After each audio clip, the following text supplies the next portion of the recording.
Hey everyone, welcome to episode 39 of Beers in the Lot. This week we reviewed our terrible NHL preseason picks. We talked a little bit about some of the Stanley Cup playoff seeding, reseeding, and the confusion around what matchups might happen or not happen. And we finished up with a little discussion about what teams really need to win a Stanley Cup soon. As always, don't forget to follow us on social media at Beers in the Lot and head over to beersinthelot.com for links to our Discord server, our Patreon, and other ways you can get in touch with us. All right, let's get to it. Eric looks like he's going to die right now. We should crack the beers. All right, let's go.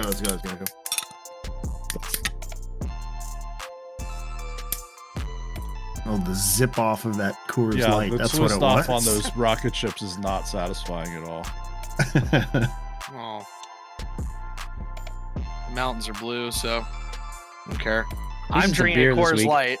Yeah. Hey. I only polished off half that bottle of the half that was remaining in the bottle last week, so it's all good. Somebody shoot a puck at your glass? Yeah, look at this glass that I got. I'd rather see a puck go into the glass than an empty net. Somebody, one of the parents whose kids I've coached for the last couple of years sent it to me. It's awesome. Nice. So what's in that cool glass, Rigsby? I have Flying Dog's Culture King Imperial Hazy IPA. Nice. Yes, it's excellent. It does not taste like it is a 10% ABV. Why? Oof. It's a little Danger. dangerous. Get on the flow. Yeah. What does Daniel have? Is he breaking the treehouse streak? So I had a couple buddies go up to Treehouse this past weekend actually and bring me back more beer. And so I decided to go with Three Floyd's Zombie Dust. So it's not Treehouse beer. So I broke the trend. Zombie Dust is so good though. He brought me back one of these too. So There you go. yeah, what are you drinking, Aaron? I have an import from the great state of Wisconsin. Family member was up there and brought me back some beer. I'm giving it a shot. This is a New Glarus Brewing Company Spotted Cow Ale. It's pretty good. Oh, that's why there's a cow on it. That's why there's a cow. It's from Wisconsin. So you're not drinking milk. That's good. I am not drinking milk. How about you, Johnny? Are those mountains still blue? Yeah, mountains are always blue here. I'm drinking a Coors Light, so I toned it down from last week. Yeah. I mean, to continue the Summer of Violence tour I'm on, this is a limited edition summer can because it has the sunglasses on the back. So we're gonna continue that. That's how you should have taken the can screenshot. It's like Is that the Kanye sunglasses? See, yeah, it's Kanye shades, the hater blockers. But I think if you have a Coors Light, you should always just show the mountains. Like that's all we want to see. Yeah, we need to know if that beer is cold. Yeah, it's the only way we know if it's cold is if the mountains are blue. So. Yeah, the love train brings it every time. There's one for the Coors marketing department. They need to make that sunglasses. They need to bring that blue. back. How about they bring that back? Those commercials? Awesome commercials. Yeah, those are spectacular. With the train on the beach. Yeah. Or the rocket ship, right? They're so hot on the ship. beach. And I then know. The train and the comes. NASCAR, the train passed all the drivers on the I love that commercial. I played that today earlier, like right after I got in my car right after I got done at the liquor store. I started playing that commercial randomly. Like I don't even know why. So playoff picture's pretty much set, right? I think only Calgary is the only one. Calgary did that get settled? Calgary Can't make it in, can they? Yeah, they could. No, they're out. No, they're out it's now. Officially, Okay, it's 100% done because Montreal 100%. By got out of regulation last night. Oh yeah, 1 point. That's all you need. Yep. So all right, playoff picture is in focus. Then, well, it's set. Yeah. Sorta. I Well, think the- Sorta. the players are set, like the Yeah. teams, but some of the Yeah. seeding may change. Like yeah. Right. West, for example, if Vegas loses to San Jose, and then Colorado goes 2-0 against LA, they will have number one spot in the West, which is important because Vegas last night lost to Colorado. This is coming out Wednesday, so it would have been Monday night they lost. That is also the 5th time this year Vegas has had to dress lower than the maximum amount of NHL skaters due to salary cap reasons. Last night they threw out 10 forwards and 5D and lost 2-1, right, Riggs? To Colorado, 2-1? Yes. It was 2-1 in regulation. So good game, but and I think they're 1-4 in those games. They had to do that. So if Vegas does end up losing that conference and plays Minnesota, for example, in their first round, that I would definitely say because of salary cap reasons, that's why you played Minnesota. That's a beer league roster. 10 forwards and 5D. That's still too many, but that's that's too many for beer league. That's too many for a beer league. I would definitely argue for an NHL roster that's not enough. Right. No, but that's a lot of minutes. All we need is 6 and 3. Yeah, 6 and 3. If 6 forwards, 3D. Yeah. Not even gotta 6 have, forwards. Got to have the right 9, as they say. Yeah, right 9. Hey, what was that one season? I think my team. Yeah, you one and of me you were was on the on same it. team. Yeah, and we had 2 games where we had 5 skaters. We had 5 skaters, and the most annoying thing was the first game everyone showed up, which was totally fine. Yeah. And Danny and I made a joke with our captain at the time, like, man, I really hope this isn't the same way every single game. And sure as shit, I think the max we had at one point was like 9. Every other game, it was like 8 to 9 skaters. And we did really well. And then, of course, weird, shocking thing happens. Playoffs. Everyone shows up. Everyone and their mom decides to show up that We night. won those 2 games. Yeah, we did. The 2 games we had 5. I think we had 5 skaters in one game and then 6 the other game. And the one night we had 7 that was coming back from Johnstown, and like 4 out of the 7 guys played in Johnstown that weekend. So it was game number 5 for the it was game number 5 pretty much for the weekend, and we beat another team that had like 15 skaters. And it was hilarious. We were just laughing at them the whole time. Yeah, minutes, energy, all that doesn't really matter in beer league. It doesn't, no. But I will definitely say, like, if you're in a flow, it's a lot better than kind of sitting on the bench. Oh yeah, you can kind of get in a rhythm every other shift. Definitely, it certainly helps without a doubt. Yeah, even if you're out there and you're tired and you take 10 to 15 seconds of like just kind of standing around watching your other teammates chase somebody around, like you get your wind back. Do it? That's how you do it. Yeah, and then the puck comes over my side. And like, all right, I'll try to skate. That's me every game. All right. Let's get back to, regardless of the seeding of the playoff teams, our picks at the preseason were really, really bad. Yep. Real bad. I'm not tooting my horn. I had the West Division pegged. You only have 4 red lines. All the rest of us have 6, or in my case, 8. But some of mine are like our image. Well, I will admit, mine are very glaring. Like you guys had like maybe yours are a glaring. team that was in 5th. Oh no, you got. Oh yeah, well you're right. Philly's everyone's there. Philly is not going to the final this year, so I think I have the worst one. Whoops. Actually, you know what? As a Pens fan, you should kind of be excommunicated. Like, really, you wrote that? I'm looking back at that. I'm like, they showed so much promise. You know what? I think we believed in the hype. I think we did, because we all had Philly up there. There were a lot, but there were a lot of people that said they were contenders too. So, oh, absolutely. Like and a on lot paper, yes. A lot of people that get paid a lot of money to talk about this shit said that Philly was a contender. That they our dumbasses believed them. Well, yeah, well, it happens. It happens. It to happen. All right, so we'll just kind of break this down. Aaron, really quick, go through all your picks very carefully through division. All right, real quick. North, I had Calgary, Vancouver, Edmonton, and Toronto.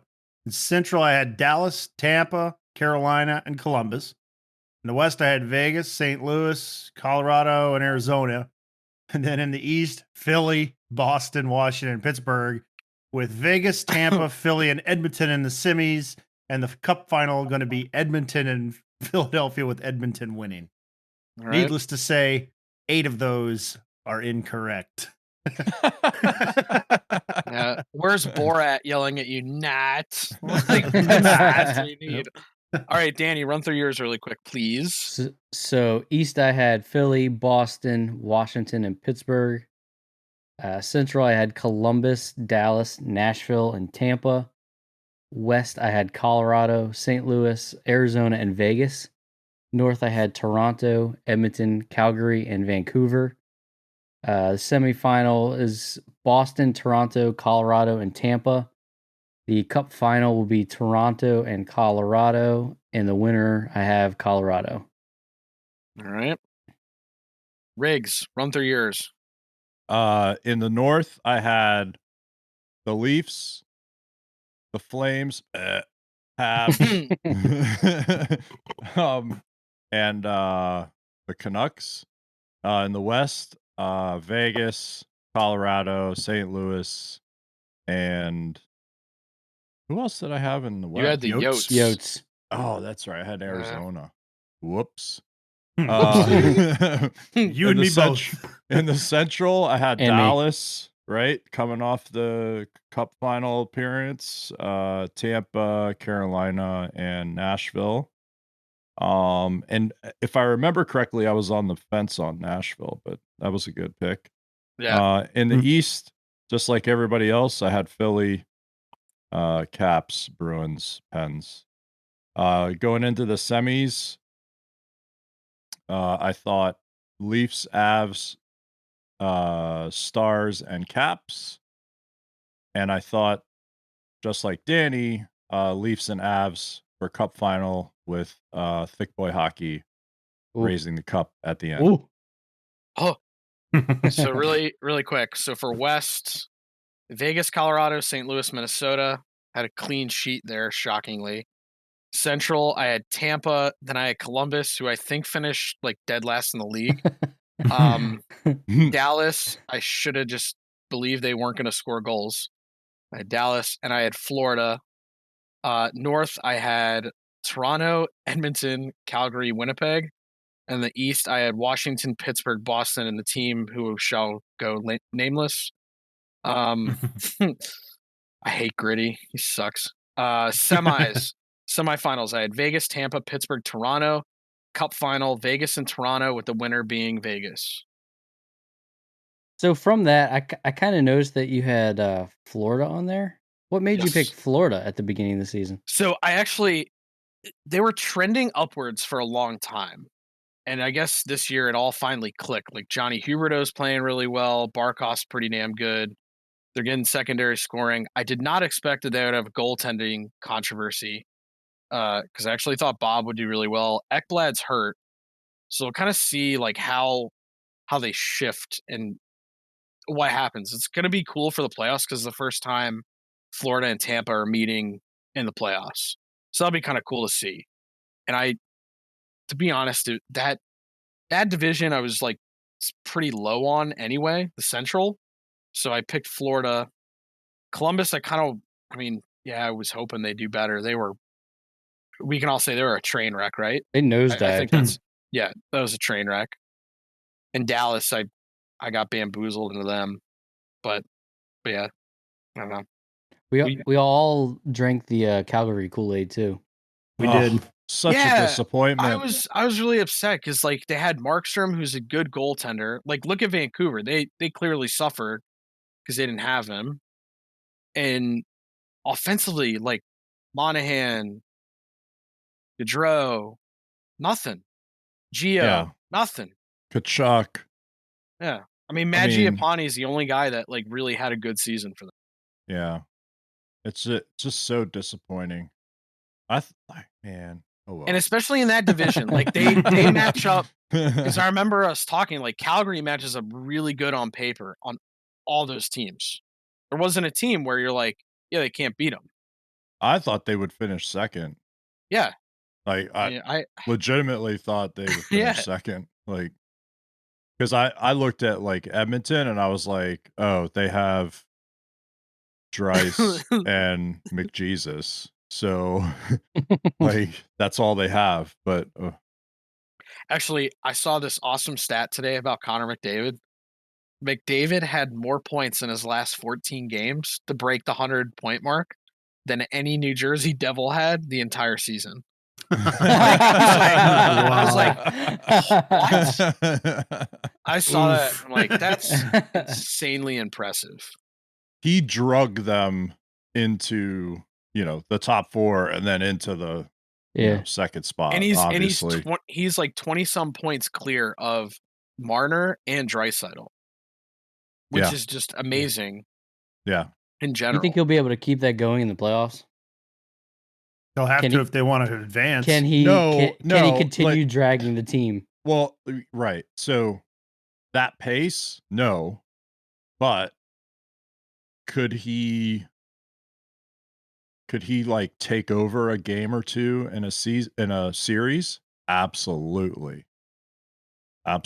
So then they got to hope that, Mike Smith can play well enough, keep them within a goal or two or something. Hope that Draisaitl, plays the secondary scoring because he is the secondary scoring on that team. Mm-hmm. Who knows? I mean, it's the playoffs, right? We talked about it before. Weird stuff happens. So is Draisaitl second in points in the NHL as well? In the league, I believe it's Marner. Yeah, I think it's Mitchell Marner. Mitchell. I call. I know Mitchell he was up Marner. there at one point. Or actually, no, it's Draisaitl, and then Marchand. 81 points. Yeah. Wow. And then, anyways, yeah, Marchand has 69, and Marner has 67. Nice. Yeah, Nice. Of course, the one guy who would have that amount of points does. Like pick a guy in the NHL would have it. Marchand. Yeah. Matthews has 40. That's kind of cool. Flames just very disappointing. Yeah. Good call you, Johnny, picking Winnipeg, though. You're only one of us to pick the Peg. You know what's crap about that team? We talked about this last year, too, Rigsby and I. That team should have been in much deeper, but they got so banged up. Right? Like the first 2 games of that playoff round. Yeah. They got so banged up they couldn't do anything. And I was like, oh, they'll be fine. And actually, if you look at like now, as of today, Stastny's playing his 1000th game. Ehlers is out. Hellebuck's playing his first game back. He was hurt for a little bit. So like they're banged up going to the playoffs. And so I don't know what you don't know how that's going to look for them. And they got to play Edmonton. So yeah, good luck.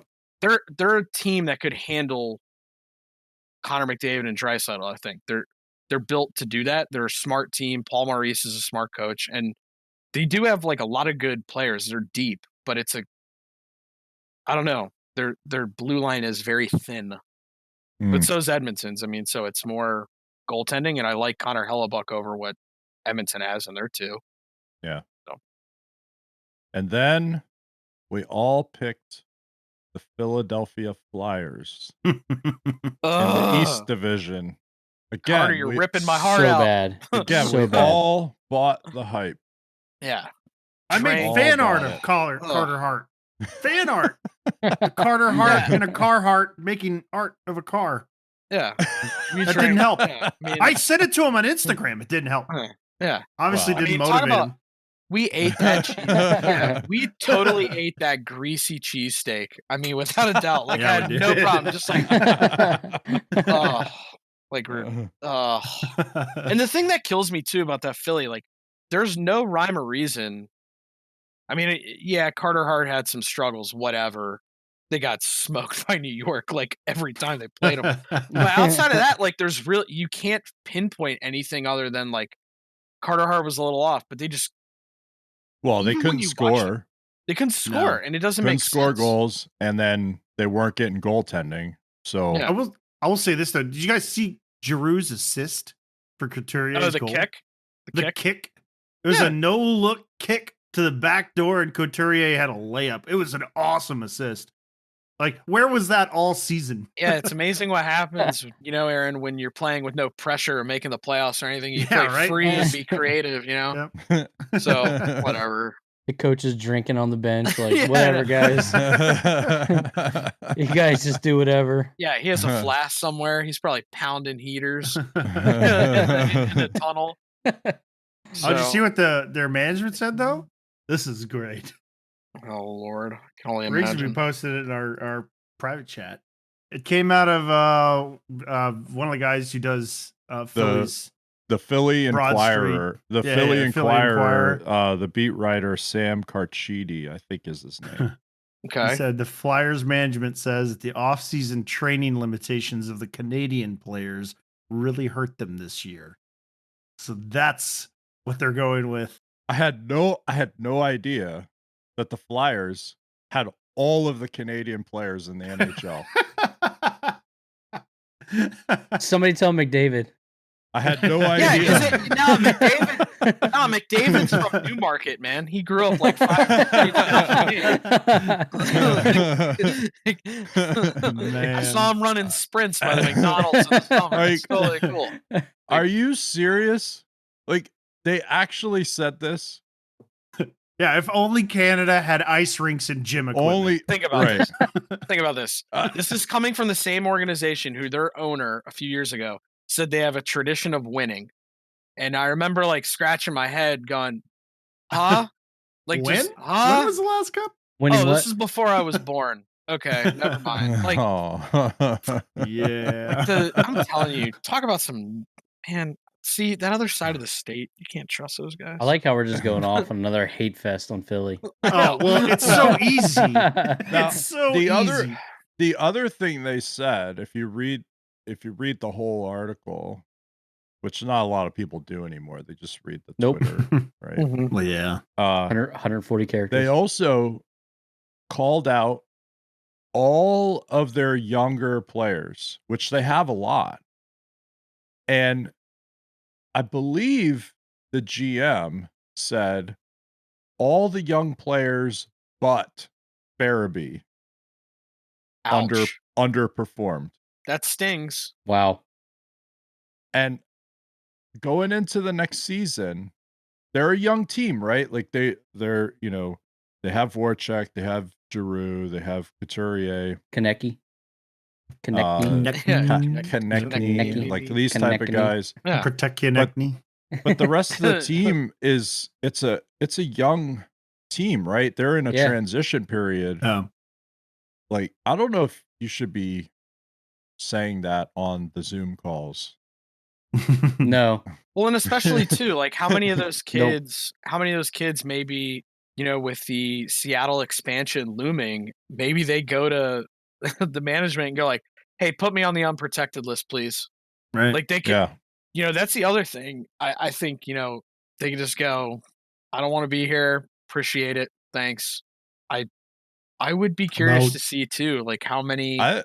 That's a very we're talking about, negative environments on teams and trash organizations and stuff the last couple weeks. Like, that's a really negative statement for a young team that's transitioning into, a contender for playoff spots and division titles and that kind of thing. Like, I don't know if you should be saying that stuff. Well, in your media availability. And to the other thing, like, especially, I'd always like, I mean, and granted, none of us have been in a position where we're like, Denny Lemieux, like, trade me right fucking now, stuff like that. We're not. I don't know. There's been a couple of men's league teams that are adult league teams I've been on that I wanted to say that. Yeah. I can think of one or two. Yeah. But like, especially now too, like, I don't think like players in the league have so much more power over management where they have more options in terms of, I mean, look at what, Alan Walsh in Vegas, like did, the Vegas management last year with that awesome artwork for that, the Joker did. Like they could do stuff like that. And it just makes the organization look bad. Like, why? I think it makes everybody look bad though. Like you're It's gonna the Flyers. Like, so it's like it's very minute. Like, we're not talking, You're gonna start like with that thing. You're posting garbage all over yeah, social media, left and right? To try and affect Yeah. your player status. Like, come on, man. And then like, oh, so now players are supposed to do that directly to, affect their status on the Philly roster. Like, I don't know, Well, man. have Like you that's noticed the other thing too? Have you noticed this year, especially because it's all like Zoom or team calls with the media? yeah. Normally, when you're face to face with a lot of the media members or in the locker room, we're not getting these sound bites we've gotten this year. Like, I almost Yeah. think because the disconnect's there, you're getting more of like kind of the raw emotion because like you can kind of like, especially Voracek earlier in the season. Remember, he was talking about that one beat writer, and he said, "I'm going to answer your question. I don't want to because you always write fucking shit anyway." Yeah. Yeah. Like, I'm willing to bet. I'm willing to bet if he was there, like, I don't know if Voracek would have said that, but I think Yeah. because and I think it was like Giroux sitting next to him, like kind of just turned to him and was like kind of cracking a grin, like, "Oh, I wonder what I'm going to say next." Like, or this is great. even the last couple Yeah. days with the Jack Eichel stuff about, Oh yeah, talk about a team. he Oh, feels like the surgery is going to fix his herniated disc thing. The team's like, no, we don't want you to get it yet. Well, and technically under the contract at CBA, like they can do that, and or he can go get second opinion, and like there's all these rules around all that stuff. Taylor Hall actually answered questions about that wow. Yeah. as a member of the Boston Bruins, and he was, very open, very open. Like he's saying, "Hey, I was in Buffalo, things didn't go well. I didn't play well. That's my fault. The team wasn't playing well, whatever." He's like, "Jack and I became really good friends. He's going through all this medical stuff. The team's not, really."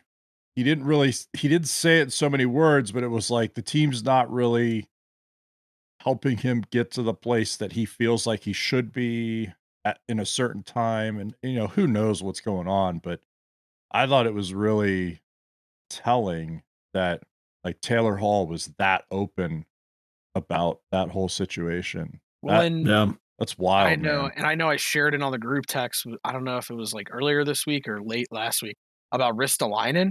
He was essentially went to management. He essentially said something short of, "I don't care if you trade me. I don't care if I'm here.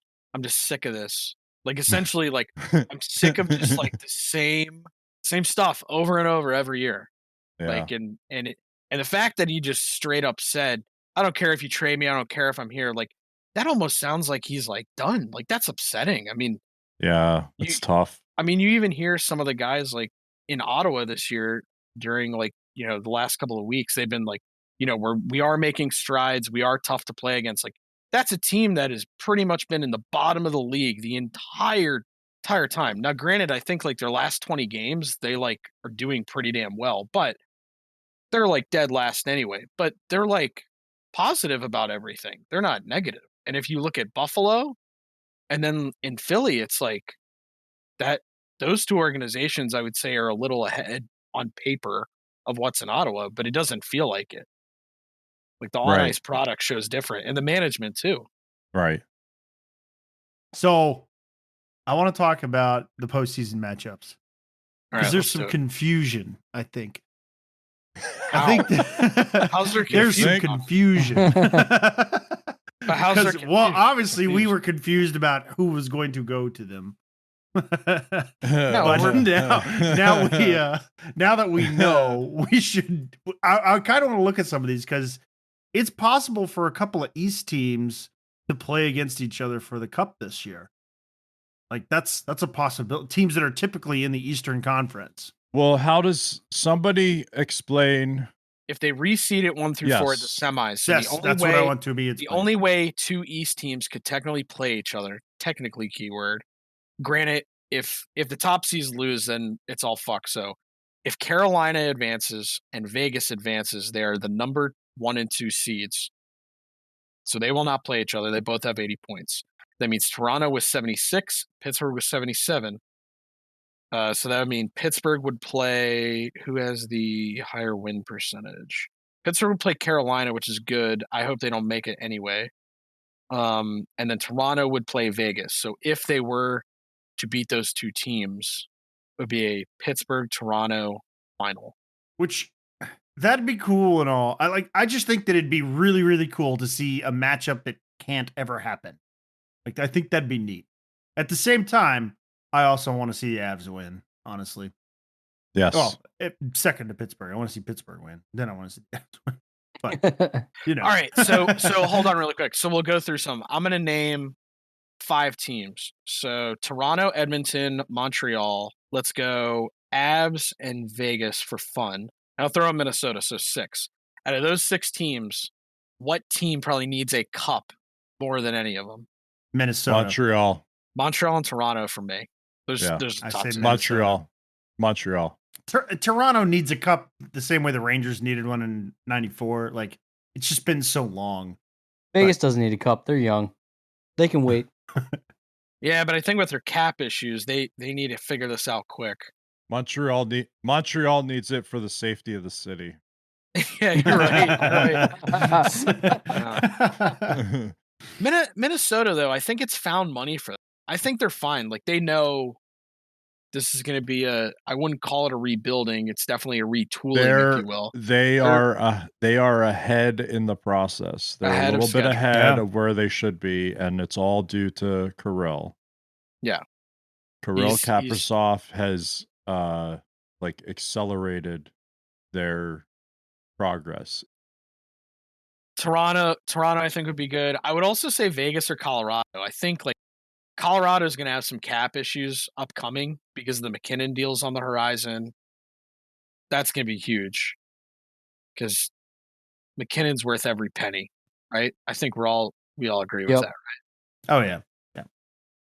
So wait a minute. Explain to me when these reseeds happen. Do they only reseed is conference finals? Conference finals, sir.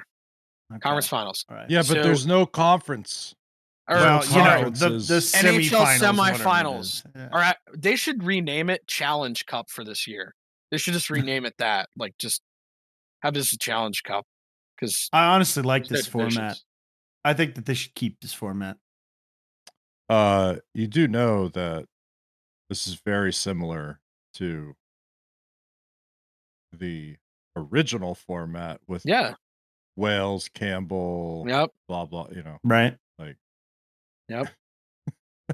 I actually I've had this theory. I've had this theory for a while, and I really wish they did it. I wish it was the top 8 in each conference. Just have a massive conference, just an East and a West, 1 through 8, and then you throw them in a blender and you seed them all 1 through 16 and play it that way. But it's a business. It is a business, and they did the divisional stuff for travel reasons. I mean, even before this season, the last 10 years, it's been for travel reasons. Right. Panthers versus Vancouver would be an awful first round matchup for the players. Right. Or Winnipeg versus they get paid enough. Dallas. Kings versus Kings versus New York or something. Oof. Media though. Those are 2 massive media markets. Well, you give them an extra day to travel. You're right. Yeah, but you can't afford that in the early part of the playoffs. That's the problem. They don't want to pay for it. Yeah, they don't want to shell that cash.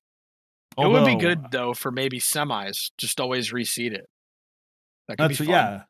That's what we were saying. Yeah, for the semi-conference or semifinals, then do it like it used to be. It's like if you're the ones. How did they do the different the Clarence Campbell Bowl and the Prince of Wales Trophy or whatever?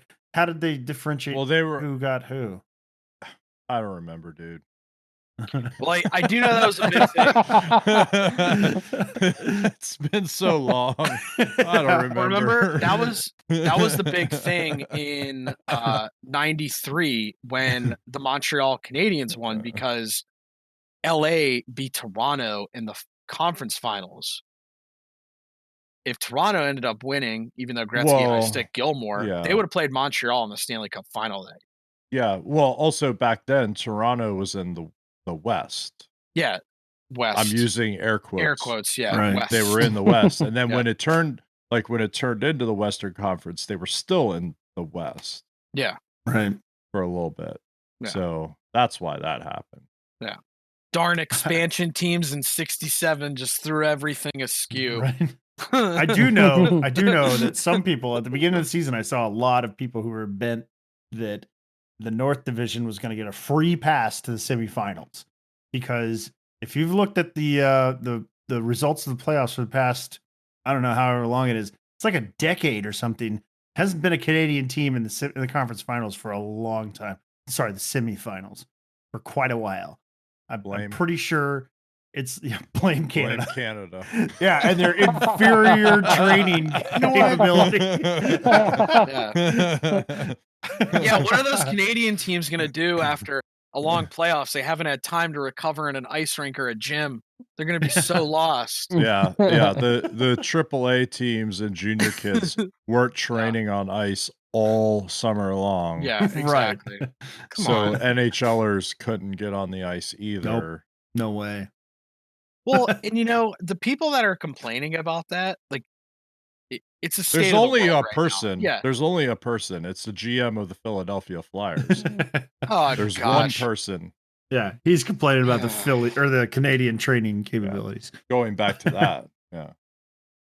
All right. Now the crowds and the disparity in the buildings and how that's an advantage and blah blah blah. Okay, I get it, because we just talked about it, right? The energy in Montreal in a certain situation might help the guys get up, and it might help them, and whatever. Okay, got it. But if you're in a market with a team that's going into the playoffs right now that plays in a building that has restricted capacity because we're still in COVID times, and you're already posting on social media that that's a disadvantage, you're making an excuse.